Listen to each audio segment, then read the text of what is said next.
ನಮಸ್ತೆ ಕನ್ನಡಿಗರೇ, ನಾನು ನಿಮ್ಮ ಮೈಸೂರು ಲೋಕೇಶ್. ಇದು ನೋಡಿ ನಮ್ಮ ಭಾರತದ ಟಾಯ್ಲೆಟ್. ಇದು ಸಾವಿರಾರು ವರ್ಷದಿಂದ ಈ ರೀತಿಯ ಶೌಚಾಲಯದಲ್ಲಿ ನಾವು ಯೂಸ್ ಮಾಡ್ತಾಯಿದ್ವಿ. ಈಗ ವೆಸ್ಟರ್ನ್ ಬಂದ್ಬಿಟ್ಟು ಕಾಯಿಲೆ ಕಸಲೆಗಳೆಲ್ಲ ಸುಮಾರು ಜಾಸ್ತಿ ಆಗ್ಬಿಟ್ಟಿದೆ. ನೋಡಿ, ಈ ಥರ ಶೌಚಾಲಯದಲ್ಲಿ ನಾವು ದಿನನಿತ್ಯ ಬೆಳಗಿನ ಕರ್ಮಗಳು ಏನು ಮುಗಿಸ್ತೀವಿ ಅದನ್ನು ಮುಗಿಸೋದ್ರಿಂದ ನಮಗೆ ಹೆಲ್ತಿಗೆ ತುಂಬ ಬೆನಿಫಿಟ್ ಇದೆ.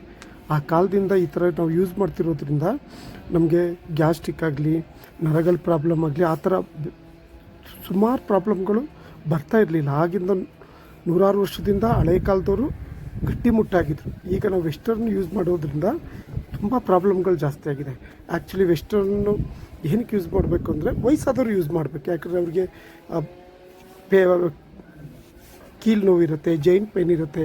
ಆ ಥರದವರು ವೆಸ್ಟರ್ನ್ ವಾಶ್ರೂಮ್ ಯೂಸ್ ಮಾಡೋದ್ರಿಂದ ಅವ್ರಿಗೆ ಬೆನಿಫಿಟ್ಟು. ನಾವು ಏನು ಯೂತ್ ಇದ್ದೀವಿ, ನಮಗೇನು ಗಟ್ಟಿಮುಟ್ಟಾಗಿದ್ವಿ, ನಾವು ಯಾವಾಗಲೂ ಜಾಸ್ತಿ ಇದನ್ನು ಯೂಸ್ ಮಾಡೋದ್ರಿಂದ ಬೆಟರು. ಈ ಥರ ವೆಸ್ಟರ್ನ್ ಯೂಸ್ ಮಾಡೋದ್ರಿಂದ ನಮ್ಮ ನರಗಳ ಪ್ರಾಬ್ಲಮ್ ಜಾಸ್ತಿ ಆಗಿದೆ. ಅಜೀರ್ಣ, ಮಲಬದ್ಧತೆ, ಆ ಥರ ಸುಮಾರು ಪ್ರಾಬ್ಲಮ್ಗಳಾಗಿದೆ.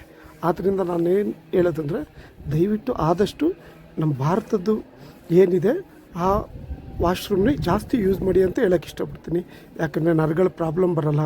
ಯಾಕಂದರೆ ನಾವು ಹಳೆ ಕಾಲದಿಂದ ನಾವು ಯಾವ ಶೈಲಿಯಲ್ಲಿ ನಾವು ಬೆಳಗಿನ ದಿನಚರಿನ ಮುಗಿಸ್ತಿದ್ವಿ, ಅದು ನಮಗೆ ವ್ಯಾಯಾಮ ಥರ. ಅದು ನಮಗೆ ನರ ಪ್ರಾಬ್ಲಮ್ ಆಗಲಿ, ಅಜೀರ್ಣ, ಆ ಥರ ಏನೇನೋ ಸಣ್ಣದು ಹೆಲ್ತ್ ಏನು ಇಶ್ಯೂ ಇದೆ ಅದೆಲ್ಲ ನಮಗೆ ಪ್ರಾಬ್ಲಮ್ ಬರೋಲ್ಲ. ಓಕೆ, ಆದಷ್ಟು ಅದು ಮಾಡಿ. ಇಲ್ಲ ಕೆಲವರು ಹೇಳ್ತಾರೆ, ಇಲ್ಲ ನಮ್ಗೆ ಅದಿಲ್ವಲ್ಲ ವೆಸ್ಟರ್ನೇ ಇರೋದು ಅಂದರೆ, ನೀವೇನು ಮಾಡ್ಬೋದು ಅಂದರೆ ವೆಸ್ಟರ್ನ್ ಮೇಲೆ ಕೂತ್ಕೊಳ್ತಿರಲ್ಲ, ಆಗ ಕೆಳಗಡೆ ಒಂದು ಪಾದಕ್ಕೆ ಒಂದು ಚಿಕ್ಕ ಟೇಬಲ್ ಇಟ್ಕೊಂಡು ನೀವು ವೆಸ್ಟರ್ನಲ್ಲಿ ಯೂಸ್ ಮಾಡೋದ್ರಿಂದ ನಿಮಗೆ ಹೊಟ್ಟೆ ಒಳಗಡೆ ಏನಿರುತ್ತೆ ಅದೇ ಇರೋದೆಲ್ಲ ಹೊರಗಡೆ ಬರುತ್ತೆ. ಅದು ಅಕ್ಕಪಕ್ಕ ಉಳಿಯೋಂಥದ್ದಾಗಲ್ಲ.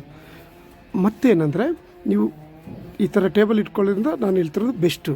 ನೀವು ಟೇಬಲ್ ಇಟ್ಕೊಳ್ಳದೆ ಮಾಡಿದ್ರೆ ಕೆಲವೊಂದು ಸಲ ಅಕ್ಕಪಕ್ಕದಲ್ಲೆಲ್ಲ ಅಲ್ಲೇ ಉಳ್ಕೊಂಡಿರುತ್ತೆ, ಆ ಮಲ ಕ್ಲೀನಾಗಿ ವಿಸರ್ಜನೆ ಆಗಿರಲ್ಲ. ಅದಕ್ಕೋಸ್ಕರ ಈ ಥರ ಟೇಬಲ್ ಮೇಲೆ, ಒಂದು ಚಿಕ್ಕ ಟೇಬಲ್ ಮೇಲೆ ಕಾಲು ಇಟ್ಬಿಟ್ಟು ಮಾಡೋದ್ರಿಂದ ಶರೀರದಲ್ಲಿರೋ ಪ್ರತಿಯೊಂದು ನೀಟಾಗಿ ಮಲ ವಿಸರ್ಜನೆ ಆಗುತ್ತೆ, ಹೆಲ್ತು ಚೆನ್ನಾಗಿರುತ್ತೆ. ಈ ರೋಗ ರುಜಿನಗಳೆಲ್ಲ ಆದಷ್ಟು ಇದರಿಂದ ನಾವು ಸರಿ ಮಾಡ್ಕೋಬೋದು ಅಂತ ನಾನು ಹೇಳೋದು. ಓಕೆ, ದಯವಿಟ್ಟು ಇದ್ರ ಕಡೆ ಗಮನ ಕೊಡಿ. ಯಾಕಂದರೆ ಹೆಲ್ತ್ ಪ್ರಾಬ್ಲಮ್, ಈಗ ಎಷ್ಟೋ ಪ್ರಾಬ್ಲಮ್ಗಳು ಇದರಿಂದಲೇ ಆಗ್ತಾಯಿದೆ. ಯಾಕಂದರೆ ಮೇಯ್ನ್ ಬಾಡಿಗೆ ಬೇಕಾಗಿರೋದೆ ಮಲ ವಿಸರ್ಜನೆ ನೀಟಾಗಿ ಆದ್ರೂ ನಮ್ಮ ಹೆಲ್ತು ಚೆನ್ನಾಗಿರೋದು. ಆಮೇಲೆ ಇದು ನೋಡಿ, ಯೋಗ ಇದು ಏನಂದರೆ ಬೆಳಗ್ಗೆ 5 ನಿಮಿಷ ಇದು ಮಾಡೋದ್ರಿಂದ ನಮ್ಮ ನರಗಳ ಪ್ರಾಬ್ಲಮ್ಮು, ಅಜೀರ್ಣ, ಮಲಬದ್ಧತೆ, ಆ ಥರ ಸುಮಾರು ಪ್ರಾಬ್ಲಮ್ಗಳು ಕ್ಲಿಯರ್ ಆಗುತ್ತೆ. ಡೈಲಿ ಬೆಳಗ್ಗೆ ಎದ್ದು ಈ ಥರ ಒಂದು 5 ನಿಮಿಷ ಕೂತ್ಕೊಂಡು ನೋಡಿ. ಹೆಲ್ತಿಗೆ ತುಂಬ ಬೆನಿಫಿಟ್ ಇದೆ. ಮಿಸ್ ಮಾಡ್ಕೋಬೇಡಿ ದಯವಿಟ್ಟು. ಒಂದು 5 ನಿಮಿಷ ಮಾಡಿ. ಆಮೇಲೆ ನೋಡಿ, ನಿಮಗೆ ಇದರಿಂದ ಲಾಟ್ ಆಫ್ ಬೆನಿಫಿಟ್ ಇದೆ. ಕೆಲವೊಂದು ವಿಚಾರ ಹೇಳೋಕ್ಕಾಗಲ್ಲ. ಆ ಥರದ್ದೆಲ್ಲ ಗಂಡಸರಿಗಾಗಿರ್ಬೋದು, ಹೆಣ್ಮಕ್ಳಿಗಾಗಿರ್ಬೋದು, ಆರೋಗ್ಯದ ಮೇಲೆ ತುಂಬ ಒಳ್ಳೆ ಪರಿಣಾಮ ಬೀರುತ್ತೆ.